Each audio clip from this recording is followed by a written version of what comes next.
अमेरिकी राष्ट्रपति Donald Trump का बड़ा बयान सामने आया है। ईरान को समझौता या फिर सरेंडर करने को कहा है। अमेरिकी राष्ट्रपति डोनाल्ड ट्रंप ने ईरान को अब एक कड़ी चेतावनी दी है। बिल्कुल साफ तौर पर सरेंडर करने को उन्होंने कह दिया है। इसके साथ ही हॉर्मुज हमारे कंट्रोल में है। डोनाल्ड ट्रंप का बड़ा दावा, बड़ा स्टेटमेंट सामने है और इसके साथ ही उन्होंने कहा है कि हॉर्मुज अब पूरी तरह से अमेरिका के कंट्रोल में है। अमेरिकी नौसेना की इजाजत के बिना कोई जहाज हॉर्मुज स्ट्रेट से नहीं गुजर सकता। अमेरिकी राष्ट्रपति डोनाल्ड ट्रंप ने साथ ही कहा कि ईरान के पास अब सिर्फ दो रास्ते बचे हैं, दो ऑप्शन बचे हैं, समझौता करना या फिर पूरी तरह सरेंडर करना। उन्होंने साथ ही कहा कि ईरानी लीडरशिप बातचीत को लेकर दोहरा रवैया अपना रहा है। ट्रंप ने सोशल मीडिया पर लिखा, ईरान पहले बातचीत के लिए भीख मांगता है लेकिन फिर सार्वजनिक तौर पर कहता है कि अमेरिका से कोई बातचीत नहीं हो रही है।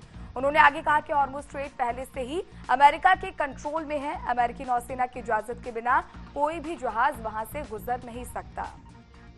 तो मिडिल ईस्ट में जारी तनाव के बीच अमेरिकी राष्ट्रपति डोनाल्ड ट्रंप का बड़ा स्टेटमेंट सामने आया है। एक बार फिर से उन्होंने खुले तौर पर जो है ईरान को चेतावनी दे दी है, या तो सरेंडर करो या फिर समझौता करो। समझौता यानी अमेरिका की जो बातें हैं, जो शर्तें हैं, वो ईरान को माननी होगी और उन्हीं के तौर पर जो है वो ईरान को चलना होगा। और अगर ये समझौता नहीं करते तो ईरान के लिए अच्छा नहीं होगा। ये सीधी चेतावनी डोनाल्ड ट्रंप ने दी है। इसके साथ ही उन्होंने कहा है कि हॉर्मुज स्ट्रेट जो है अमेरिका के कंट्रोल में है और वहां से कोई भी जहाज बिना अमेरिका की इजाजत के नहीं आगे बढ़ सकता। तो बातचीत और सीजफायर की टाइमलाइन भी लगातार जो है वो हम आपको बता रहे हैं।